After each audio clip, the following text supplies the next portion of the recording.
preparing the Mazer teachers to take charge of the preparation of the future leaders at the Yeneju So School.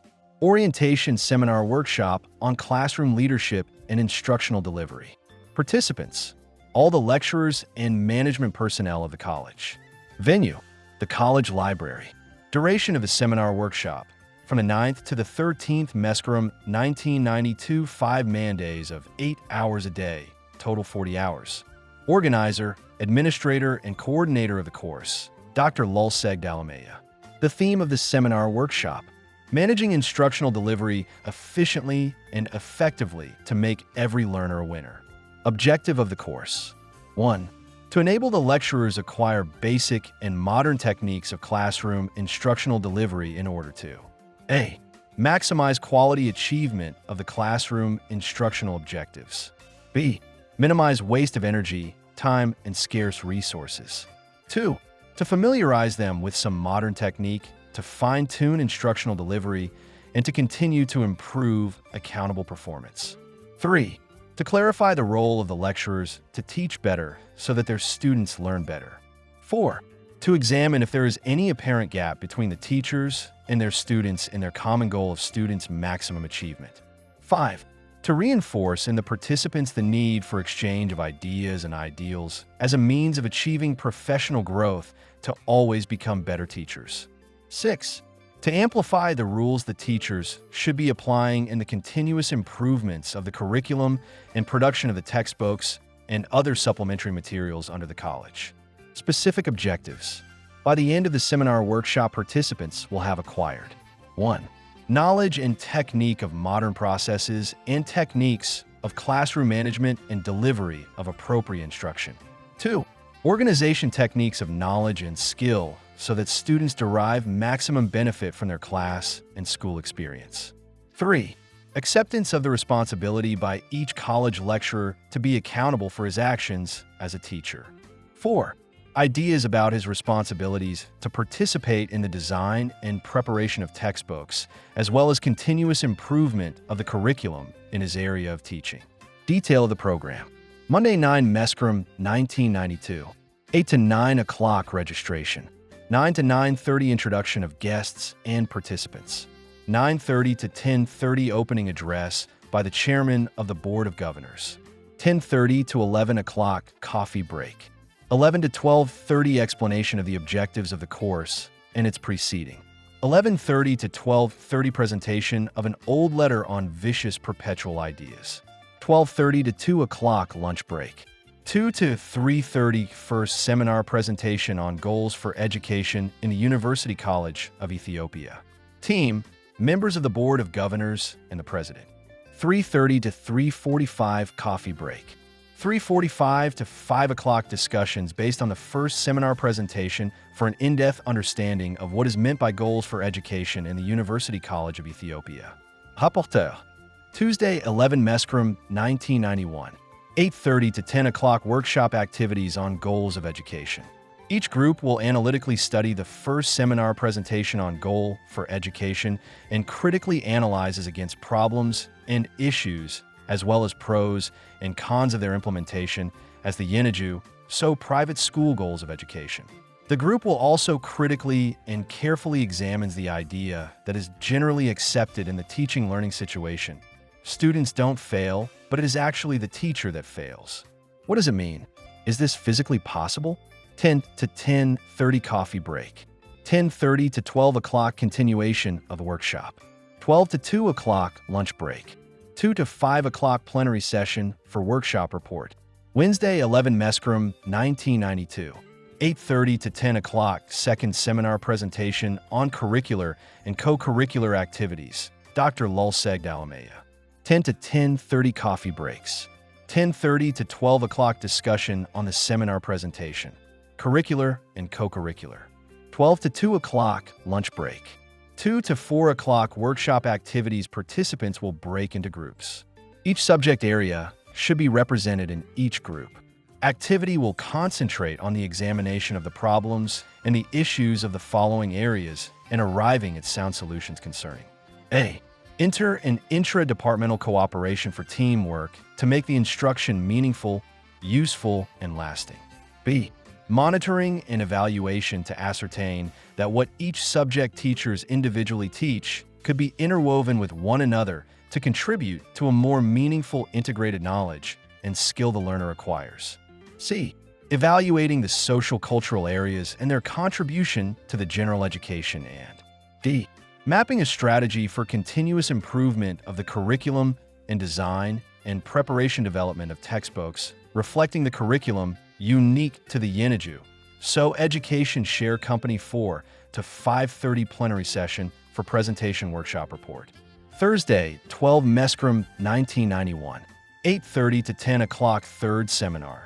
Building and maintaining support for education presentation and discussion. Dr. Lulsegged Alamea. 10 to 10:30 coffee break. 10:30 to 12 o'clock discussion on the third seminar. 12 to 2 o'clock lunch break. 2 to 4 o'clock fourth seminar records and statistics presentation and discussion. Dr. Lulsegged Alamea. Friday, 13 Mescrum 1991. 8 to 10 o'clock teacher performance evaluation for accountability. Dr. Lulsegged Alamea. 10 to 10:30 coffee break. 10:30 to 12 o'clock expected teacher time input. Dr. Lulsegged Alamea. 12 to 2 o'clock lunch break. 2 to 4 o'clock the first leg of the long journey. The first departmental meeting for critical examination, discussion and evaluation of the curriculum to be followed, and how best it could be arranged for classroom instruction. Welcome to the wonderful world of teaching at the Yeniju So School. Dr. Lulsegged Alamea. Principal. As the principal of the Yeniju, I would like to wish you a most memorable and productive year as you join us to establish and strengthen the school.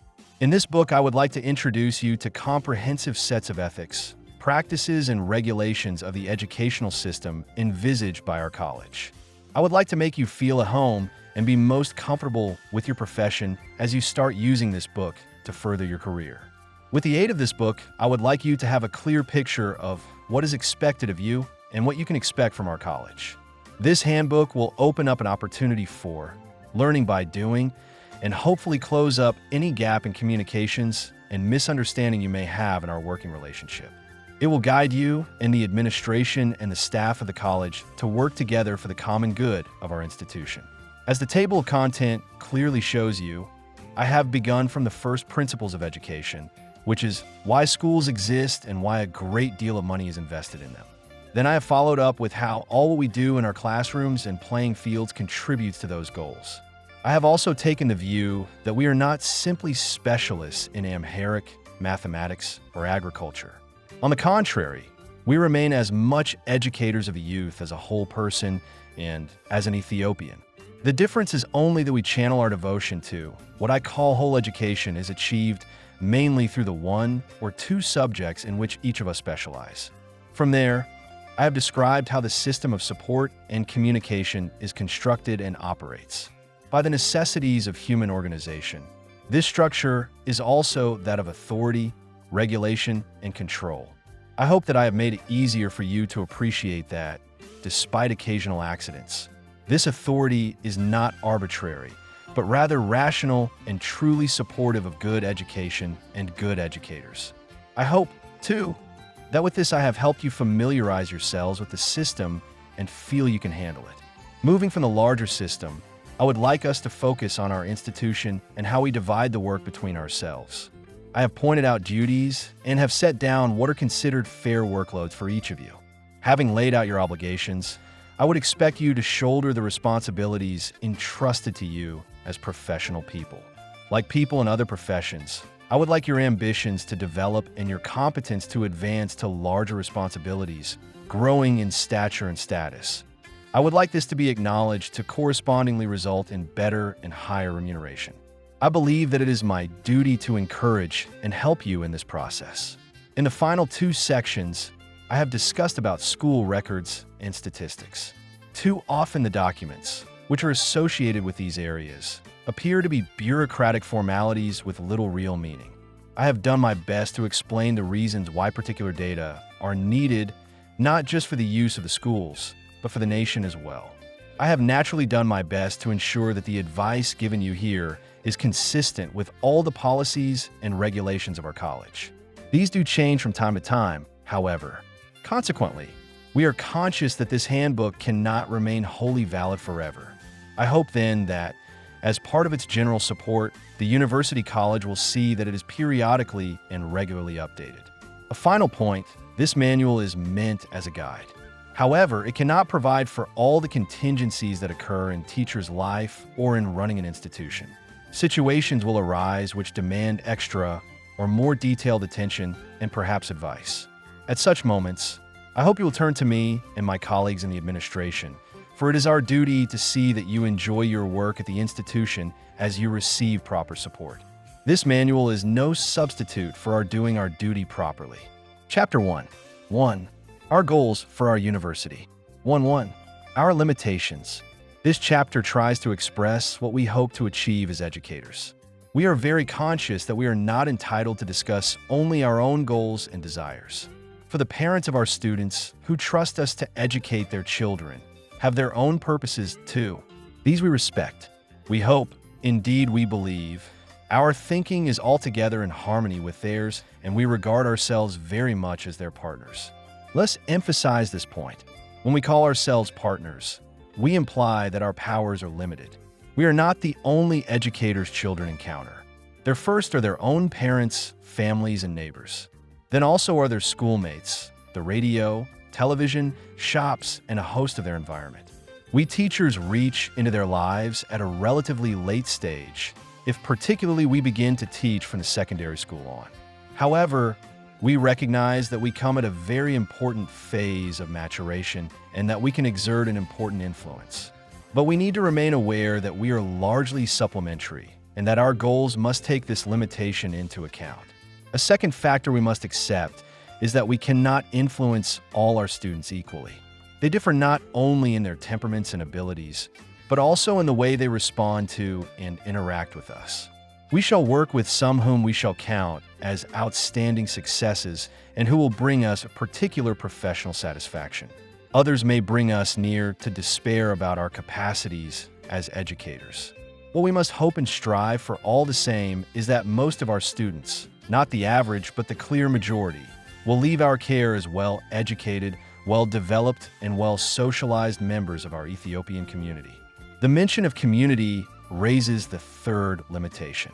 It is bound up with a dilemma in our educational system and is aggravated by our inability as yet to offer a full secondary and tertiary education to all our young people. On the one hand, we want them to be fully participating members of our community. This involves cooperation, compromise, and some subordination of one's own interests for the good of all. On the other hand, our examination and certification system insists on individual effort and is suspicious that cooperation might conceal collusion and cheating. It picks out the individual for promotion and can separate her or him from the immediate community. This is a frank dilemma, not yet fully solved by any educational system, however advanced.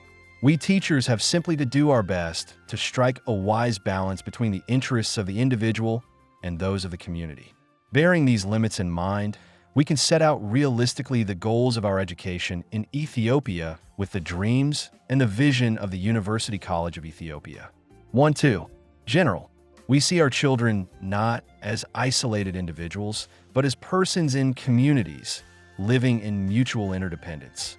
We see them as inheritors of our Ethiopian culture, but at the same time also as participants in an African and a world society, in which there are competing ideologies, cultures, and powers.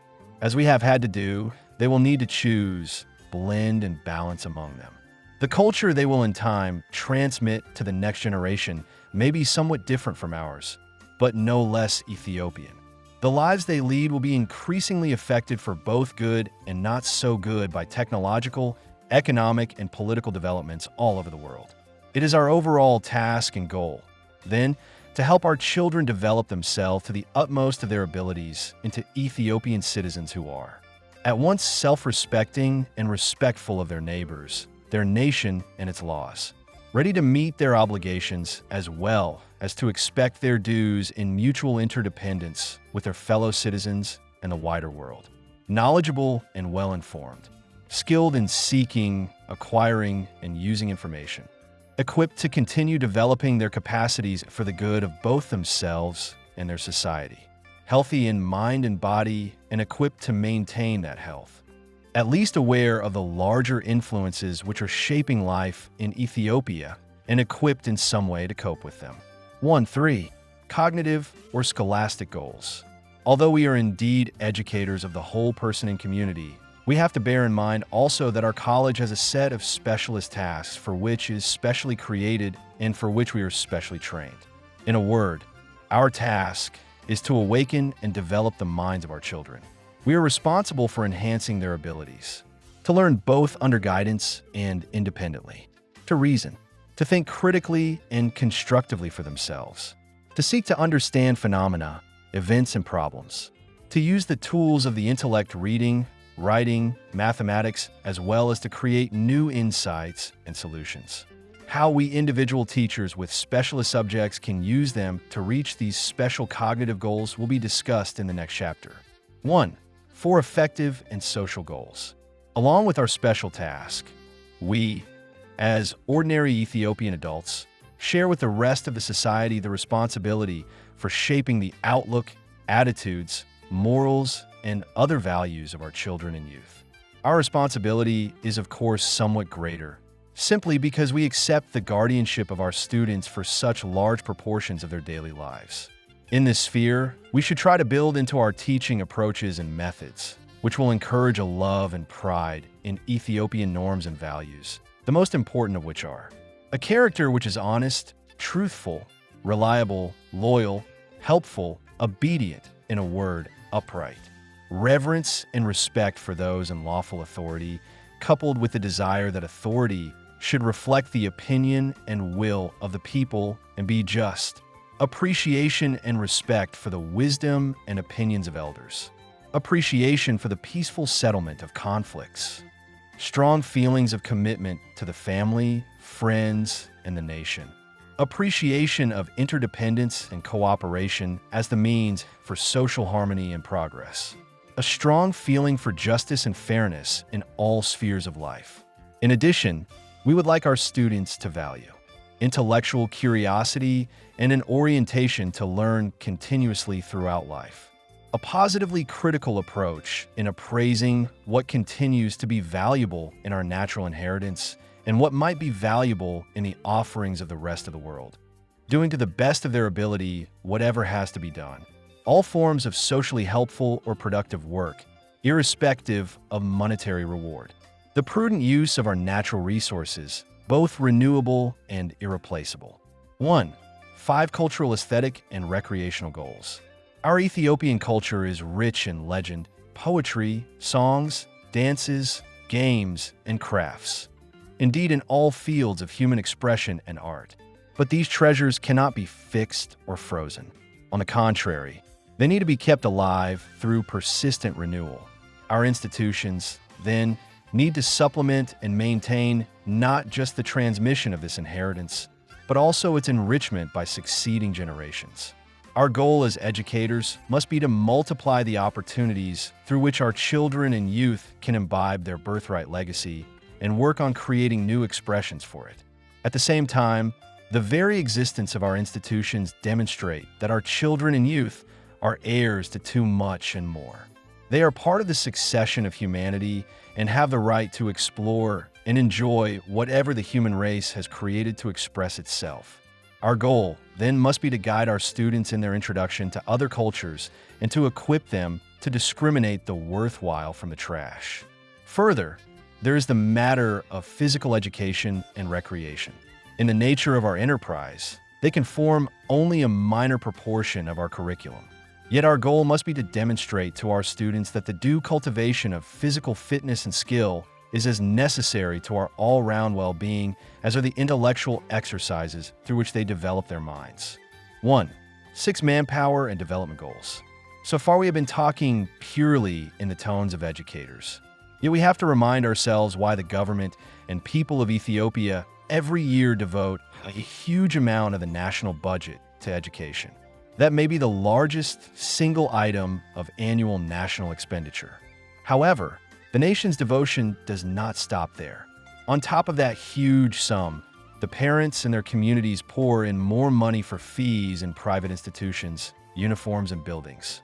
This is, of course, not simple devotion to education for education's sake. On the contrary, it is an investment on which the nation wants a return. And we teachers are paid to be the agents of that return. The return is called manpower for development.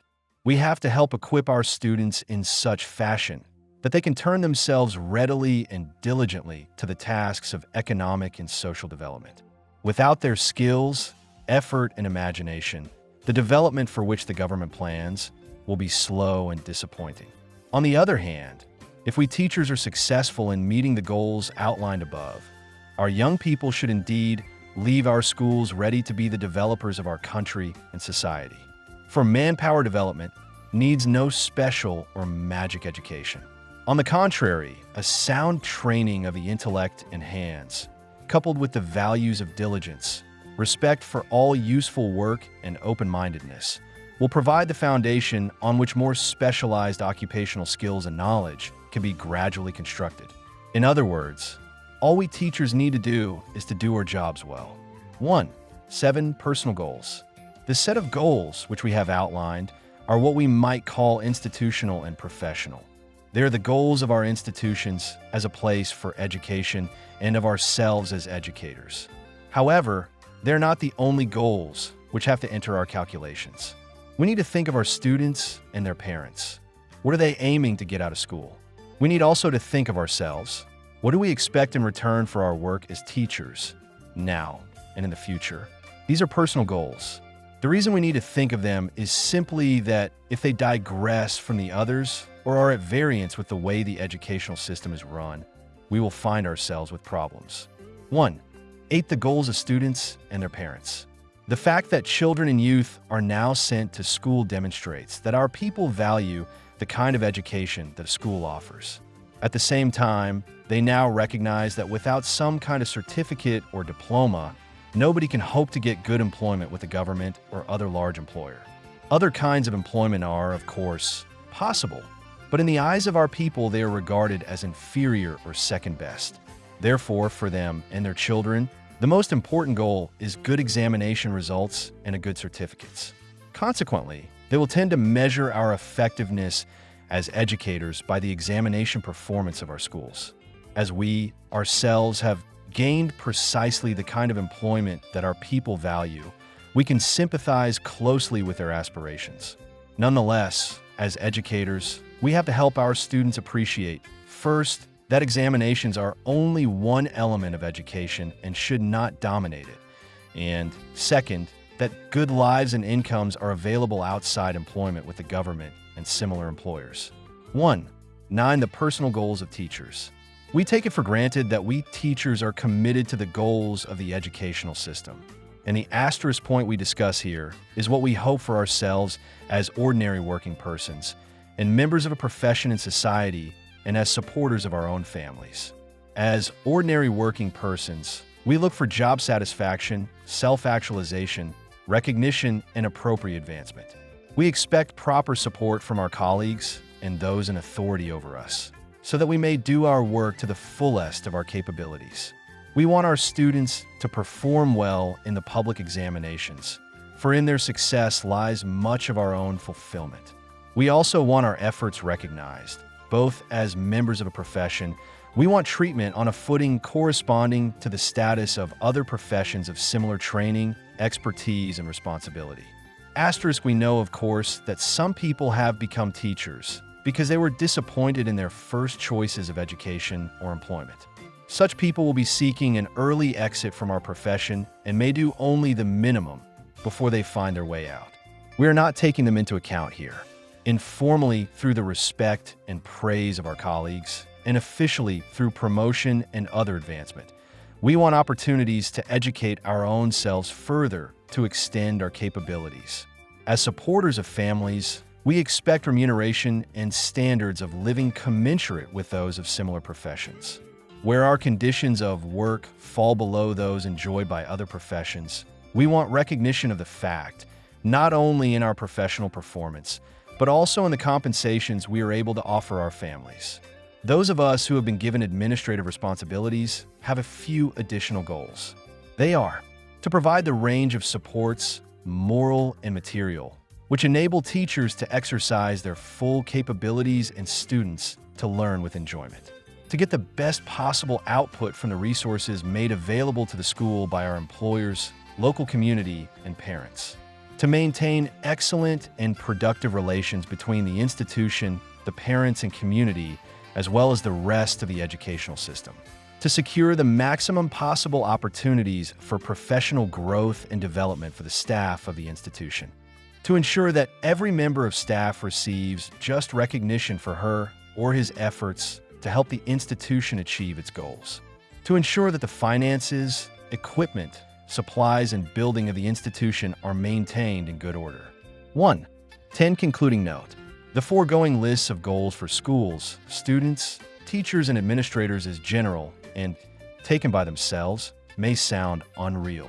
However, they do set our philosophy or framework within which the rest of this handbook is produced.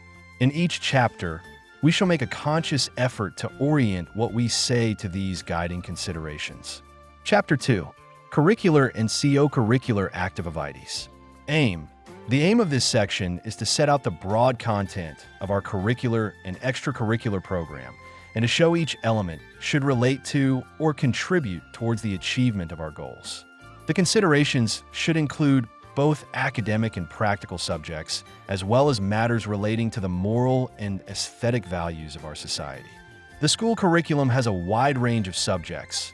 In this section, we'll examine how each subject can help achieve the goals of the school by looking into matters such as knowledge, understanding, skills of application, reasoning and analysis, curiosity and observation, moral values and choices, social values and choices, environmental values and choices, reflection, originality. 2. 1. Instructional planning. The school has its curriculum, and each subject has its syllabus as its main means for achieving the goals outlined in the last chapter. To enable you to do justice to the curriculum, we who are responsible for the school's administration shall do our best to ensure that the essentials you need are available for you. The syllabuses, scheme books, daily preparation books, the prescribed textbooks and references, teaching aids, and in the cases of the more practical subjects, the equipment and machinery to support the activities recommended. In return, we shall rely on you to let us know in good time what you plan to be using, so that we do in fact have sufficient time to locate and allocate what you need. 2. 2 schemes of work. Planning is of course part of the essence of effective teaching. This is why we teachers are required to maintain preparation books. They get us to think and plan ahead. Indeed, so much importance is laid on planning that the official scheme book states. Schemes for the first term for all subjects for which the teacher is responsible must be entered by the end of the first fortnight of the semester. Schemes for the whole year must be entered before the end of the first semester. Planning for the term and for the whole year is essential for the following reasons. It ensures a balanced use of the time available. It provides an important document for a teacher who may have to take over your class during the year. And of course, you may be called on to take over a colleague's class and would certainly appreciate having the scheme to guide you.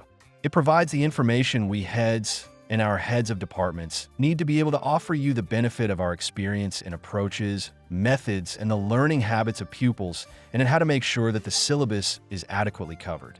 It also helps the subject senior inspectors to assess where they might be of use to you.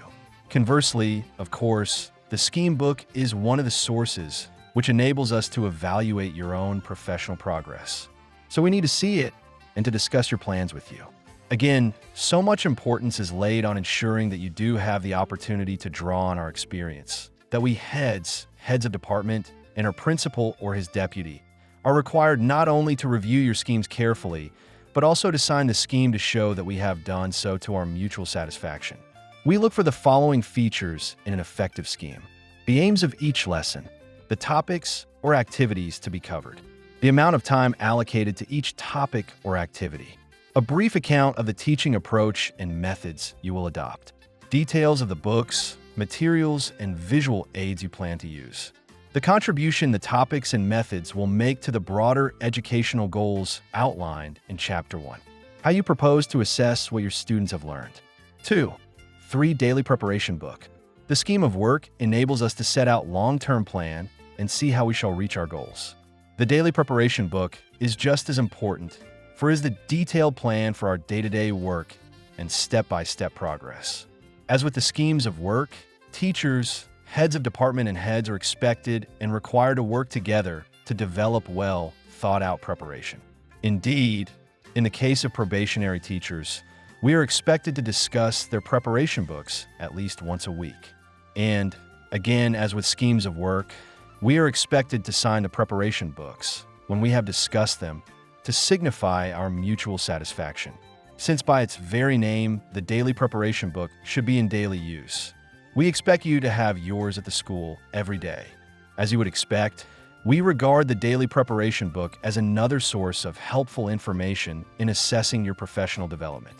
The features of the daily preparation book should at a minimum be the date of the lesson, the period and the name of the class, the aims of the lesson, the topic or activity to be discussed and learned, the teaching approach and methods, the books, materials, and aids you will use, the work to be done by you, the teacher, the work to be done by your student star, what this lesson should contribute to the broader goals of education, how you propose to assess whether or not the lesson has been effective.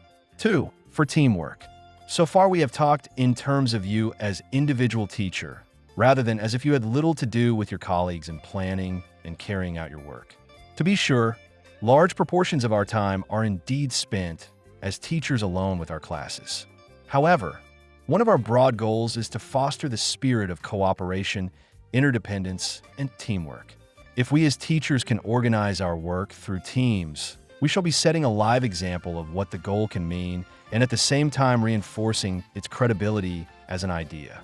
If we can operate successfully as teams, we shall be enhancing not only our professional effectiveness, but also our own job satisfaction and morale. We shall be creating a supportive climate of fellowship, which cannot but brighten the atmosphere of the institution and encourage our students to learn with greater zest. We and our heads of departments will strive to arrange that 3 of you who are teaching different streams of the same year can prepare common schemes of work and even common daily preparations. The advantages for you are that you and your colleagues will be able to complement each other's skills and ideas. You will be able to coordinate the ordering and use of particular materials and aids. You will be able to pool expertise and labor in designing periodic assessments and end-of-year examinations. The advantages for your students are that they benefit from the pooled expertise of several teachers. They can keep abreast of each other. They learn that there are consistent common expectations and standards to which they must respond. We would also like to encourage teamwork between the subject departments, even though it is much more difficult to achieve and sustain. Nonetheless, there are links and relationships between subject areas, which can contribute to the wholeness of education and to its broader goals.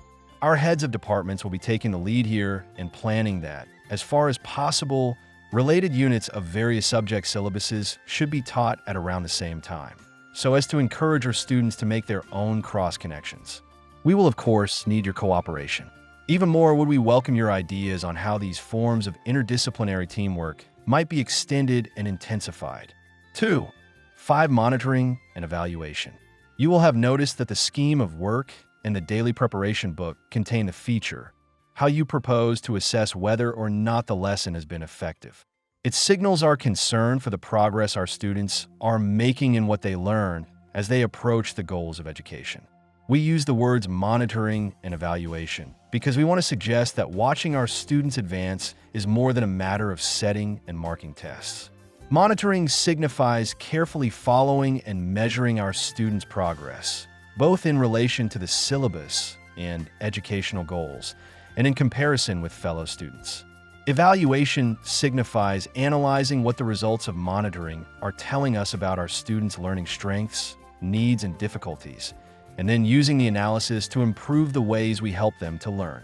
Our first and perhaps least systematic means of monitoring is the question and answer round in class. If used sensitively, it can give us the first indications of what might be going well or wrong. Rather more comprehensive and reliable is the second means, namely the exercise books of our students for both class and homework. They are the most revealing record of student and teacher performance. From them, we teachers can actually measure just how effective our teaching is, where we shall have to offer our students some form of compensatory tuition and where we may have to revise our teaching strategy. Similarly, we heads of departments can use the exercise books, along with the scheme of work and daily preparation book, to assess how the students are coping with the syllabus in comparison with students in other classes and schools, and where we might be of assistance to you, the teacher. As a more easily manageable and systematic supplement to the exercise books themselves, we need and are required to keep a full record of our students' marks for all the class and homework that we set. It enables us to monitor at a glance how a student and groups of students are doing. Less continuous than class and homework are the periodic tests that we must set for our students.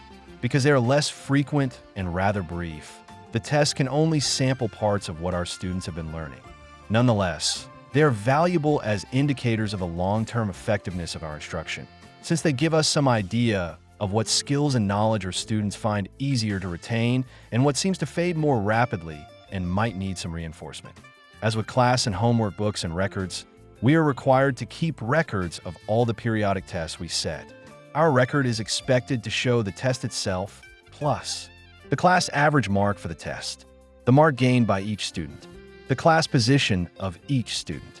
These three instruments of monitoring and evaluation, exercise books, exercise marks, and periodic tests, would be a sufficient basis for a system of what is called continuous assessment, a means for graduating students by their whole and continuous records of progress, rather than by their performance on a single set of examinations taken at the end of a school year or at the end of a school career.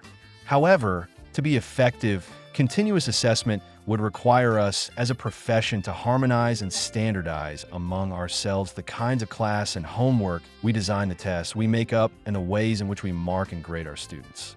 For the present, we can use the national examinations like as touchstones or validators for our own means of assessment. The results in these examinations over the past decade or so suggest that we have been somewhat out of line. 2. 6. Evaluating the social and cultural areas. There is a deficiency in our discussion so far. We have focused only on the syllabus or the scholastic goals. They are indeed the more easily measurable since we have exercises and tests to apply. But we certainly need to monitor and evaluate our progress towards the moral, social, and cultural goals.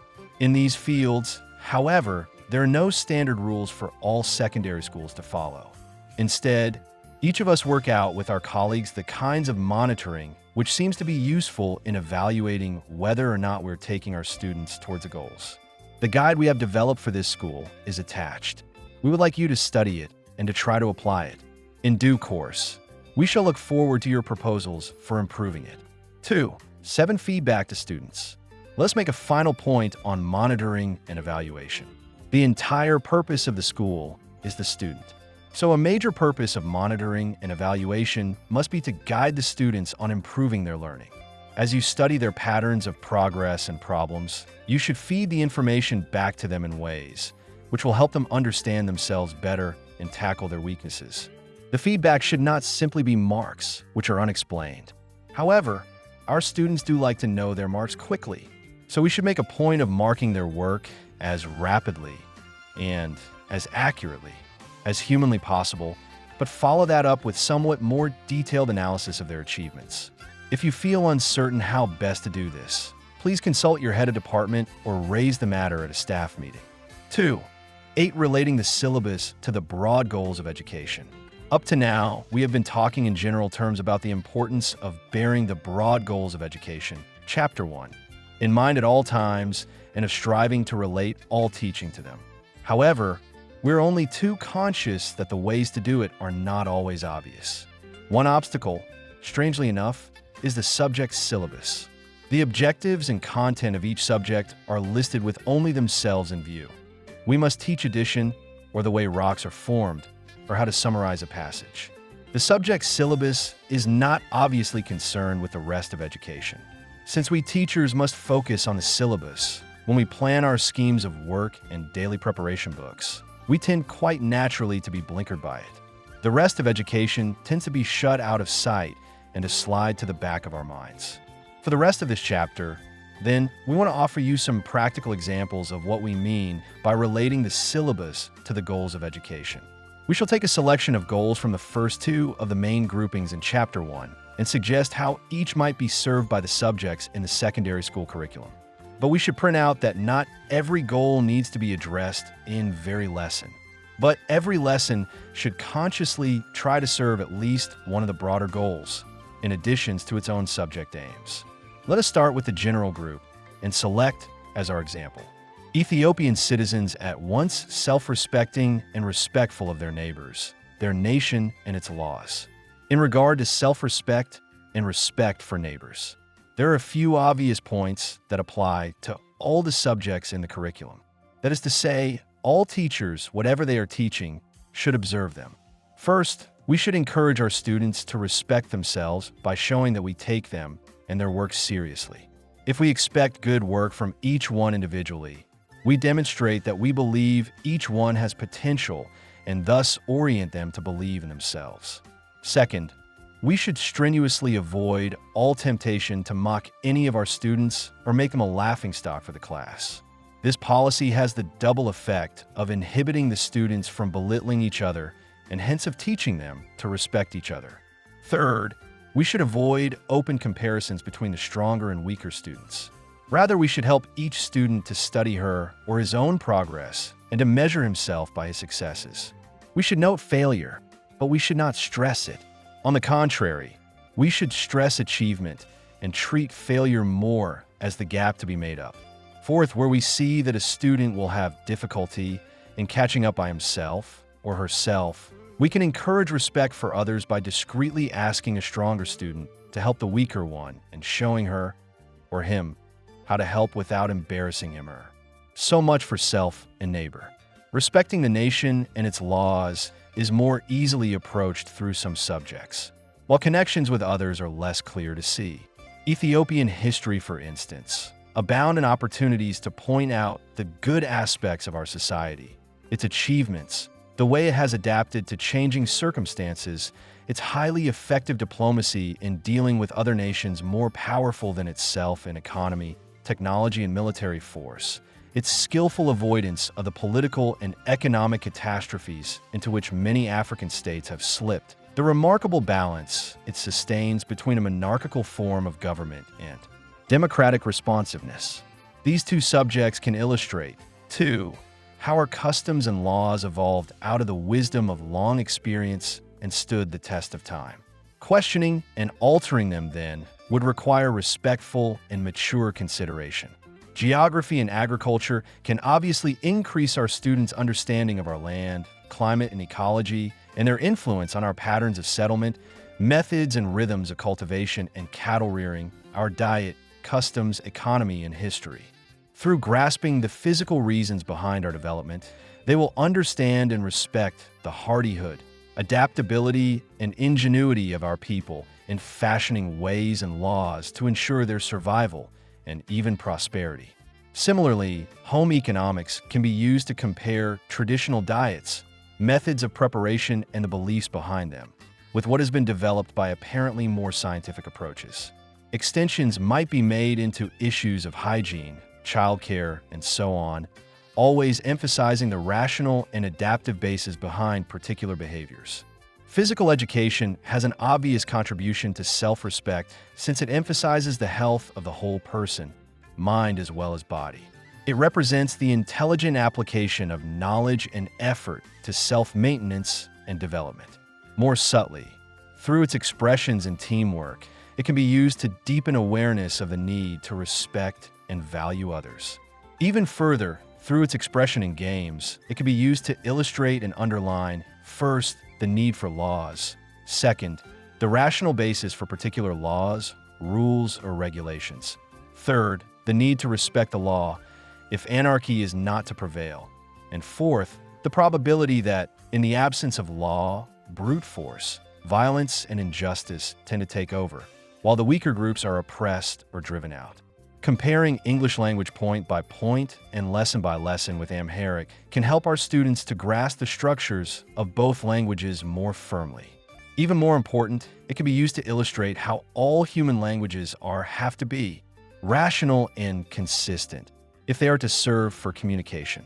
Although Amharic may be used by more people, more widely, and for more purposes, it is actually no more rational or systematic, and may be more irregular than English.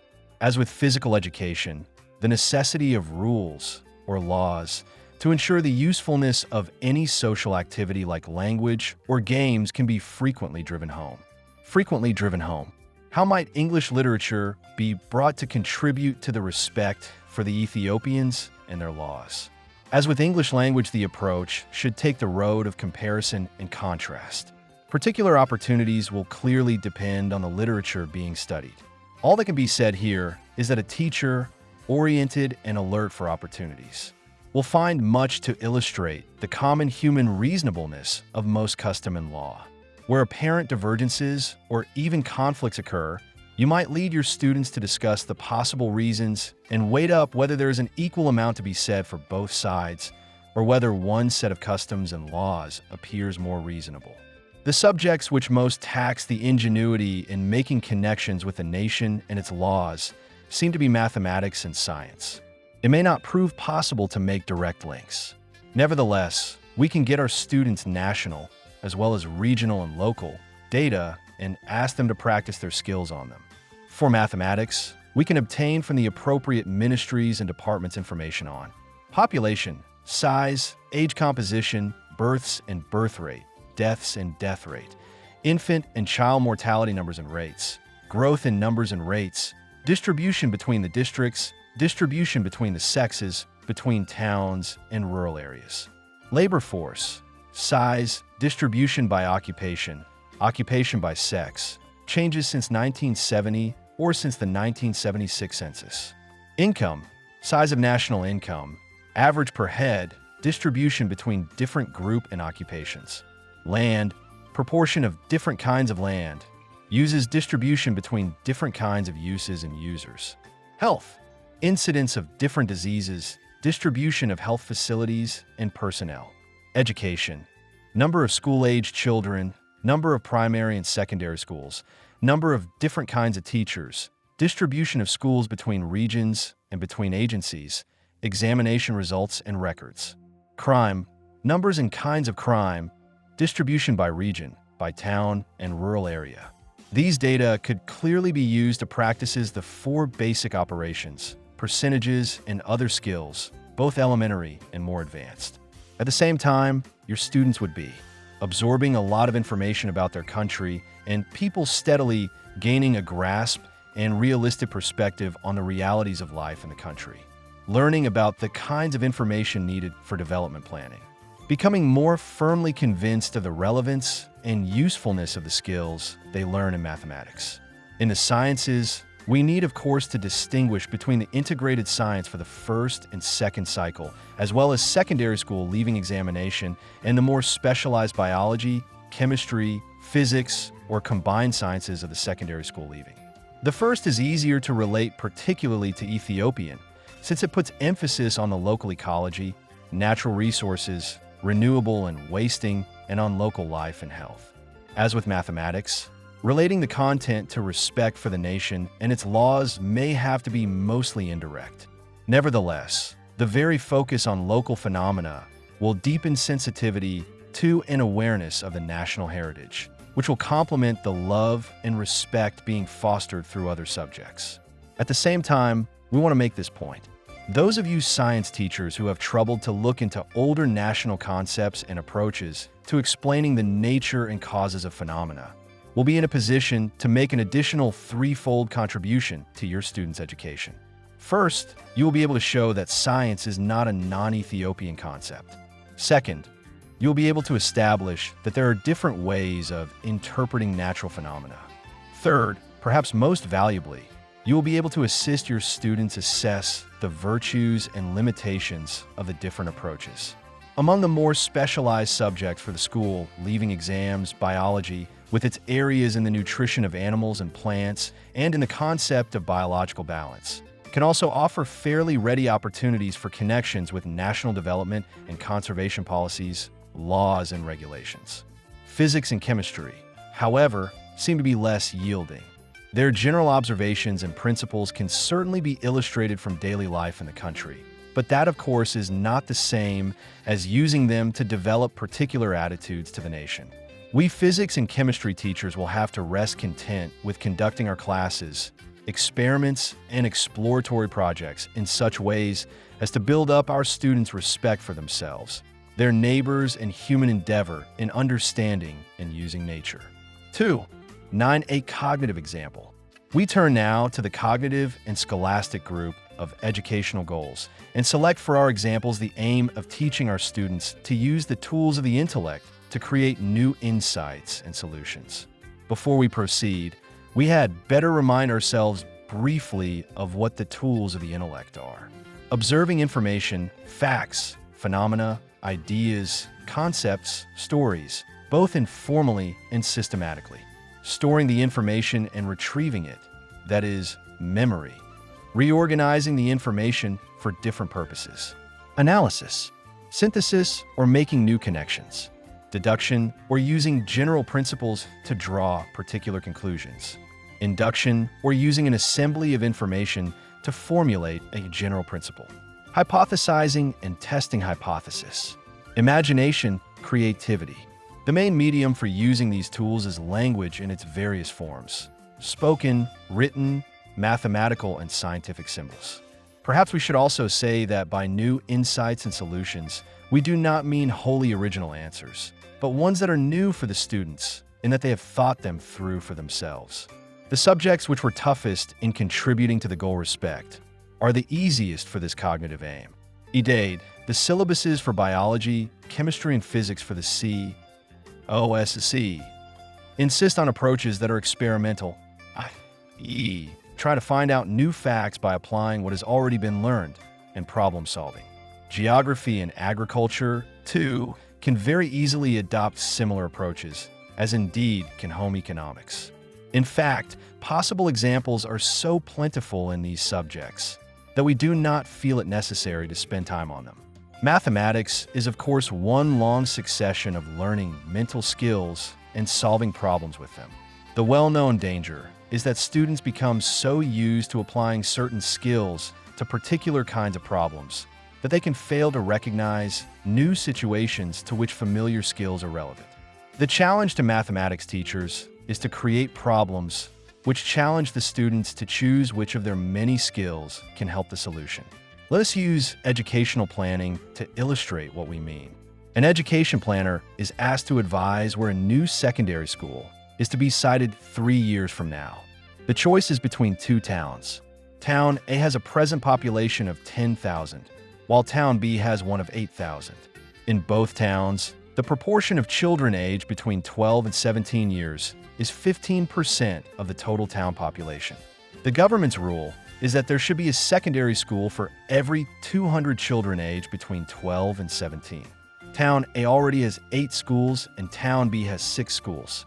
Because of the industrial development policy, Town B's 12 to 17 population is growing at 6% per annum, while Town A's 12 to 17 group is growing at 4% per annum. In 3 years, which town will be in more urgent need of a further secondary school? As can be seen, a number of arithmetical skills have to be brought into play to develop a solution to this problem. But it is for the student to work out and select which will suit her or his purposes. History narrates and explains the decisions, policies, and acts of rulers, governing groups, and eccentric individuals as they responded to circumstance, change, and other challenges. You could occasionally ask your students to think themselves into the mind of a particular person at a particular critical moment. Let them consider the alternative courses that might have been possible for that person to follow and decide whether they would have done what she or he did or chosen another path. In such an exercise, your students would need to be first analytical and critical and then imaginative and resourceful. The literatures of both Amharic and English can be used to set similar challenges. So, of course, can the kind of essay which offers a couple of opening paragraphs of information and scene setting and then invites the students to develop and end the story by combining the information given with their own imaginations. Alternatively, you might use the newspapers, magazines or radio or television broadcasts to provide contemporary, up-to-date situations for your students to consider creatively. Physical education may not appear an obvious candidate for applying the tools of the intellect to new insights and solutions. Yet cultivating a carefully observant approach to it will stimulate your students to think intelligently about how their bodies are put together and work. They might be excited into analyzing and experimenting how to get themselves better coordinated to achieve new feats. In teamwork, guiding your students to observe and become clearly conscious of team psychology can lay the basis for them to develop intelligent, fresh strategies of their own. 2. 10 concluding note. As head teachers who ourselves still teach in the classroom, we are well aware that the examples we have offered may strike you as counsels of perfection. Consciously and deliberately planning to relate our day-to-day lessons to goals beyond the immediate concerns of our subjects. Syllabuses and exams do demand intellectual effort, creativity, and time.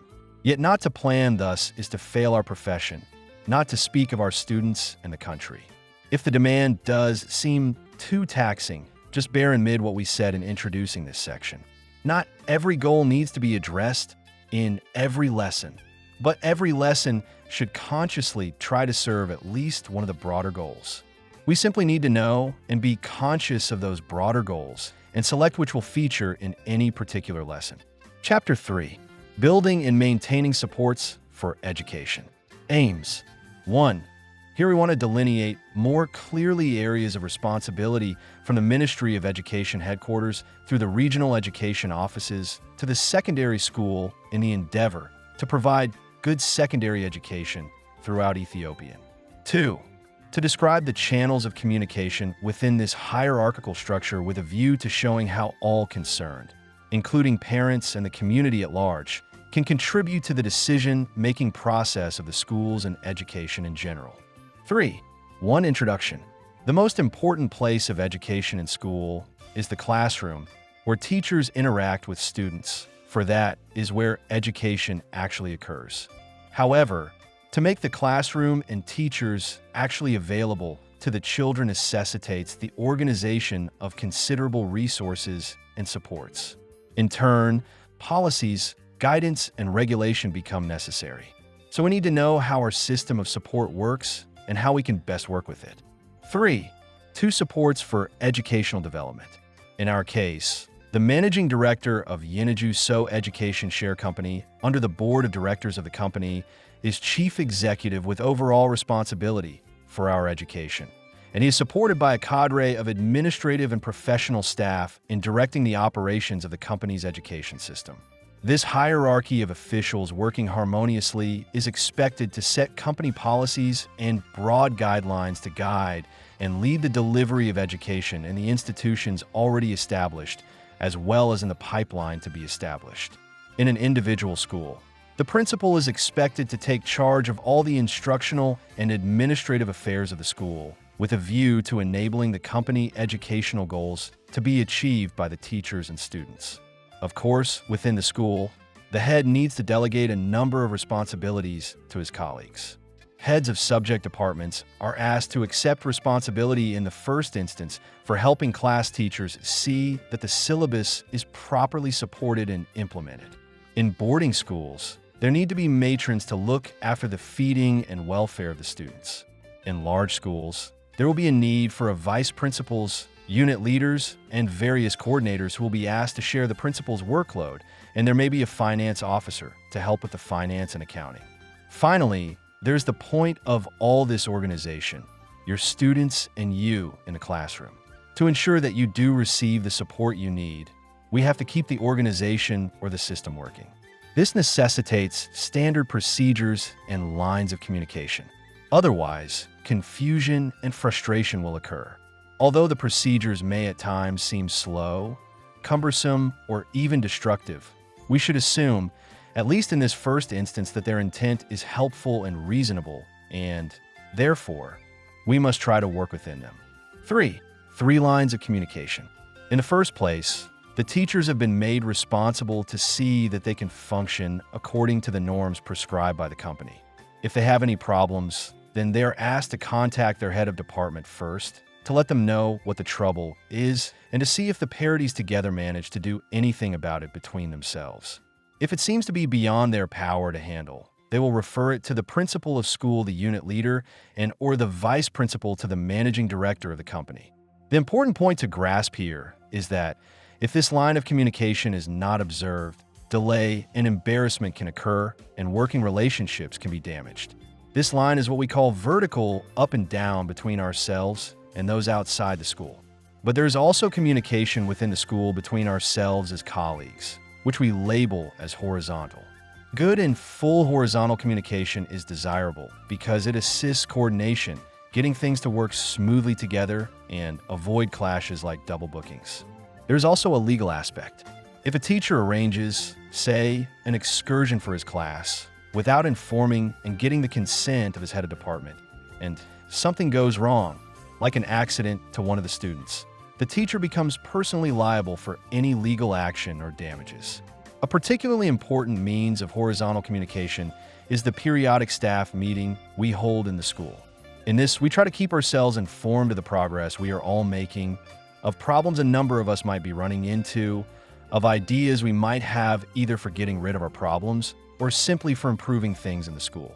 You and all members of our staff are encouraged to contribute to these discussions for our mutual benefit. For our part, we try to keep you abreast of the company's policies and provisions and work out what they mean for our students and ourselves. 3. For communication with the community. Besides the company and the school, management who mobilizes and provides most of the support for our work, there is another party without whose help we would function much worse. This is, of course, the body of parents and their communities who at present supply our resource directly.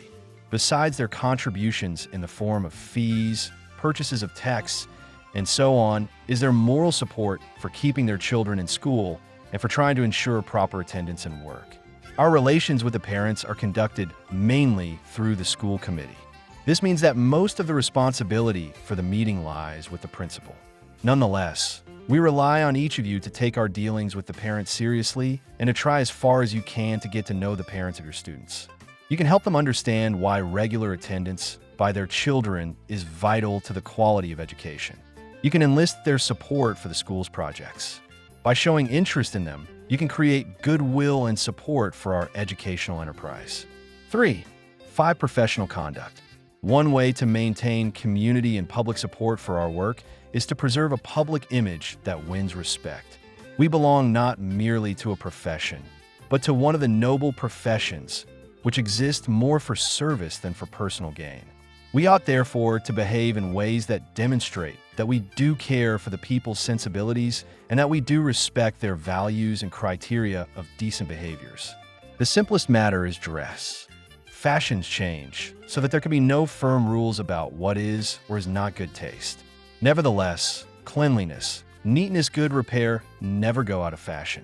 On the other hand, dirtiness, unkemptness, and shabbiness always incur distaste and contempt. Within those broad boundaries, it should be possible for each of us to avoid offending the sensibilities of our community and setting a less than good example to our students.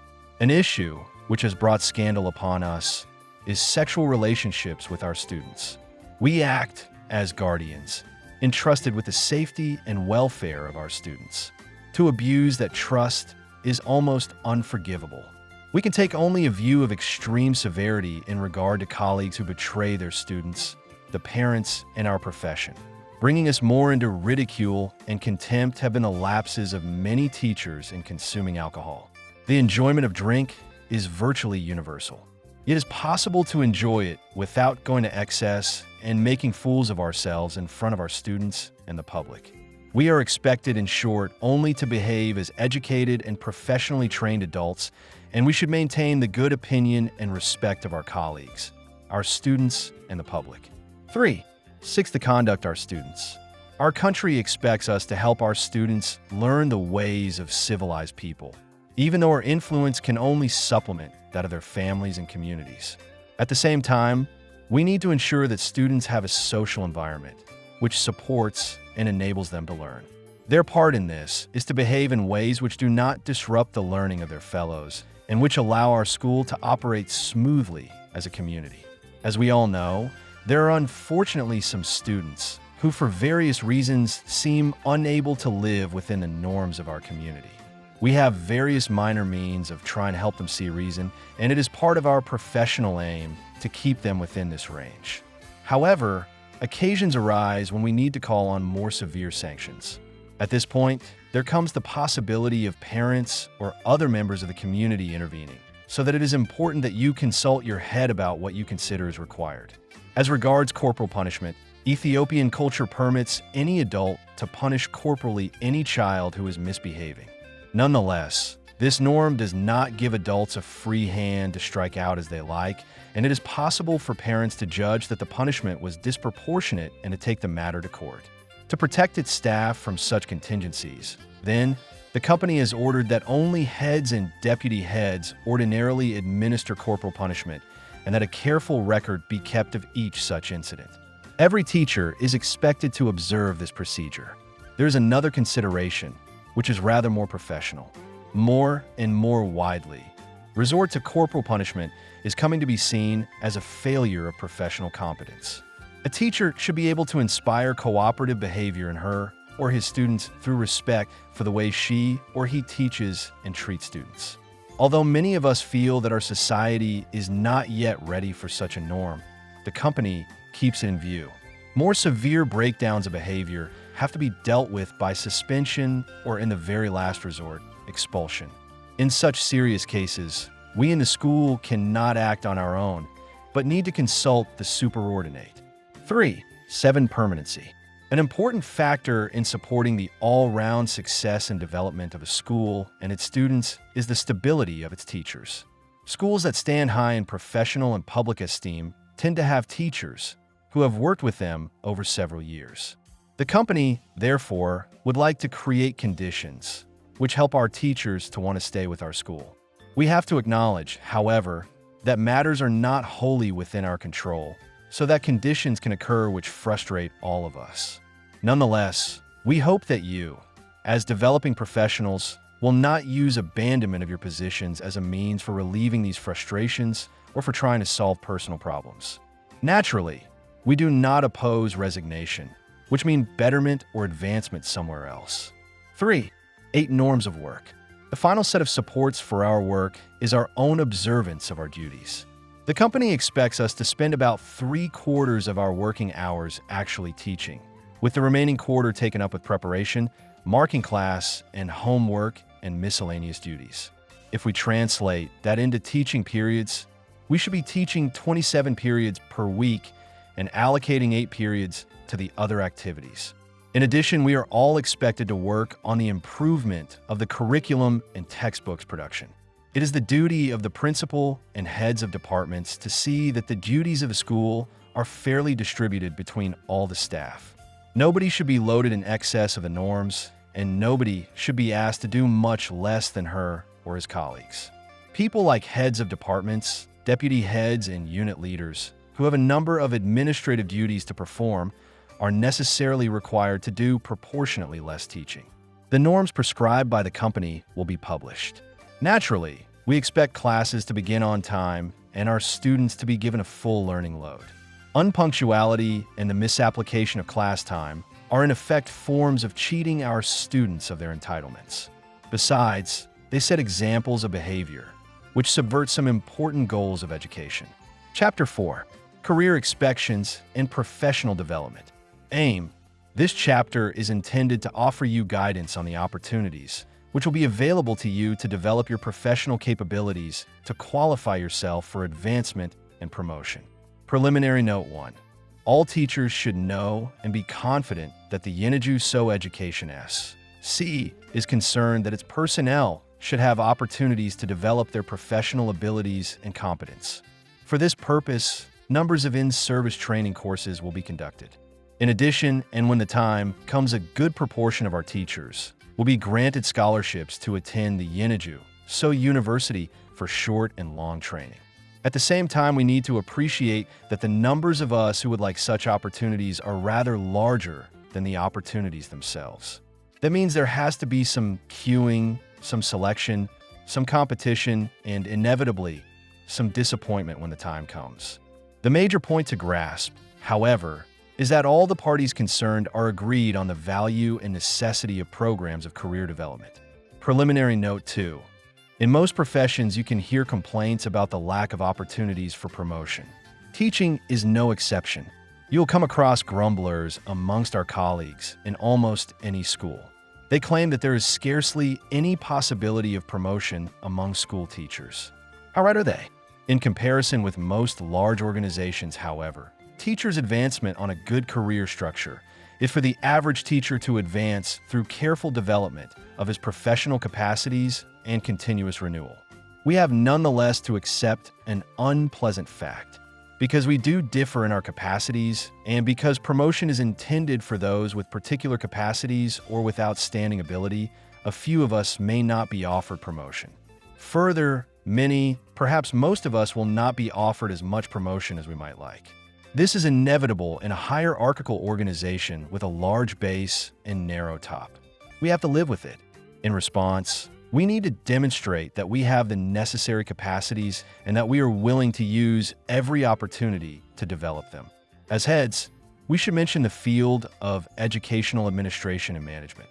Traditionally, administrations like heads and deputy heads have been appointed straight from the teaching body and have had to learn on the job.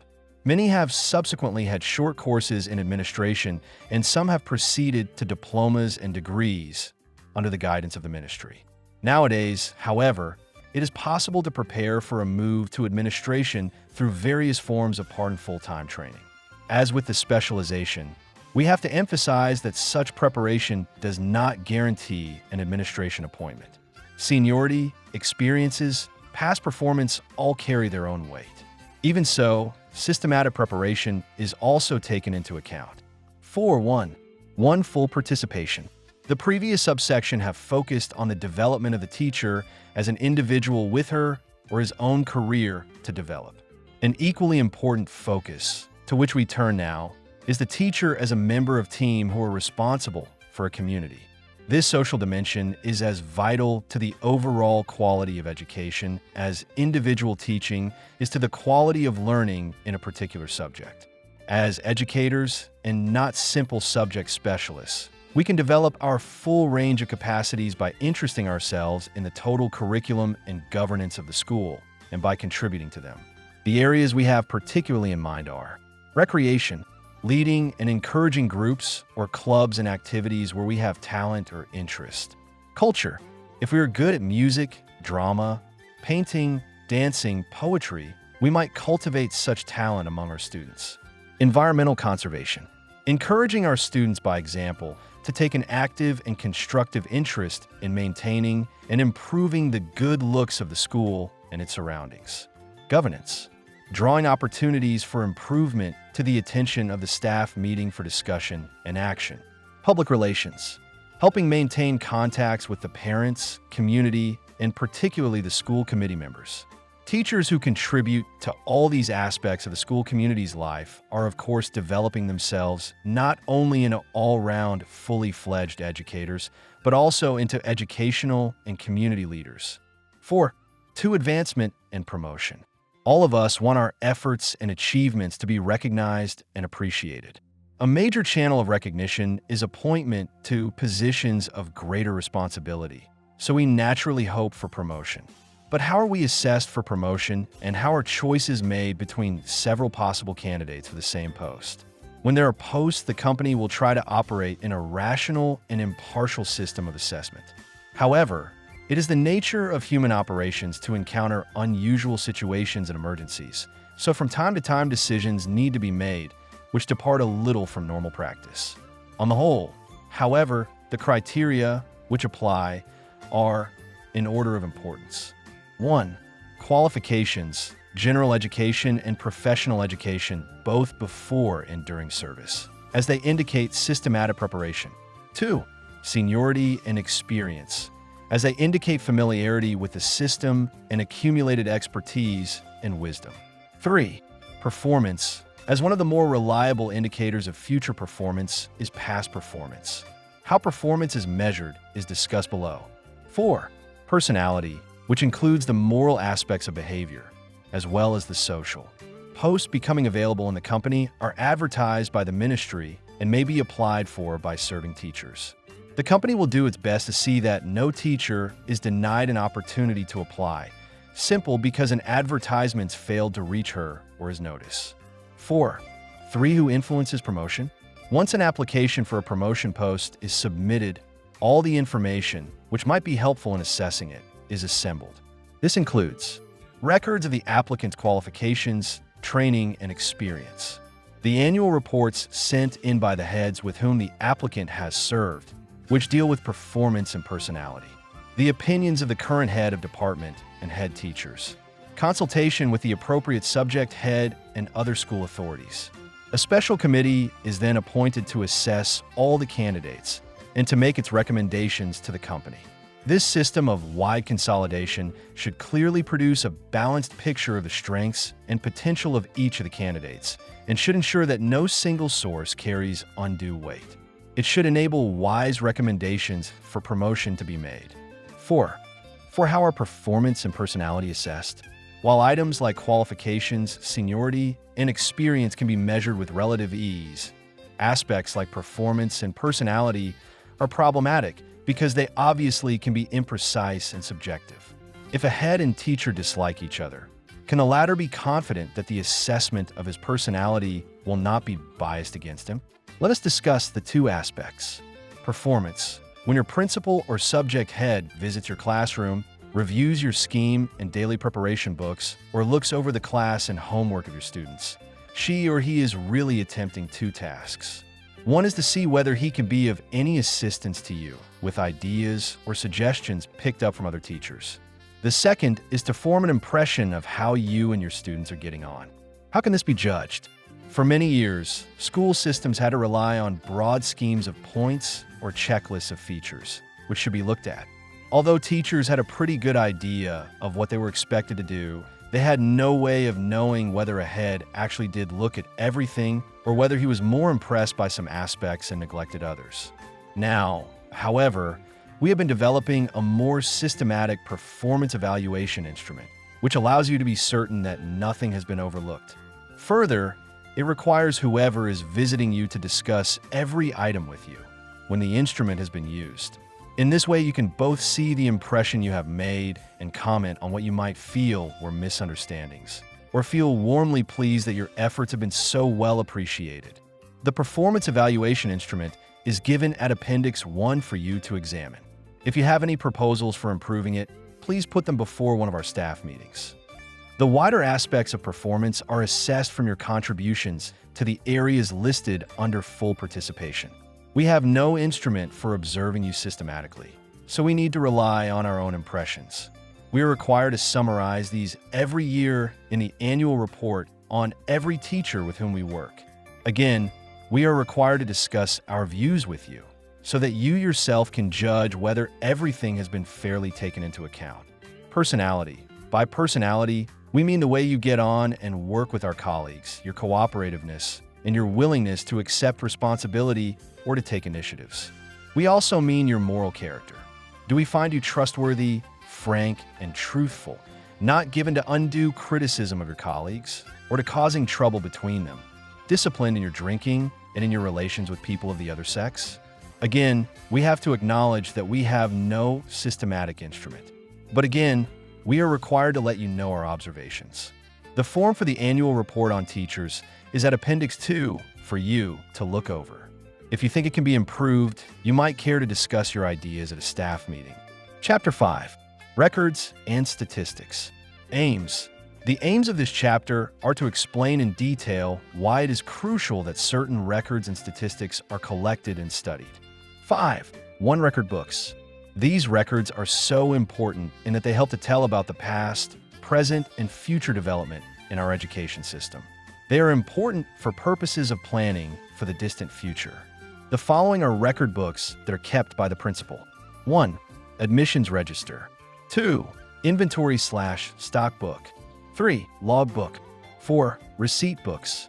5. Analysis book. 6. Vote book. The following are record books that are kept, completed and or maintained by both the administration and the teachers. 1. Time book. 2. Staff meetings minute book. 3. Class attendance registers. 4. Absence from duty, sick, and maternity leave forms. 5.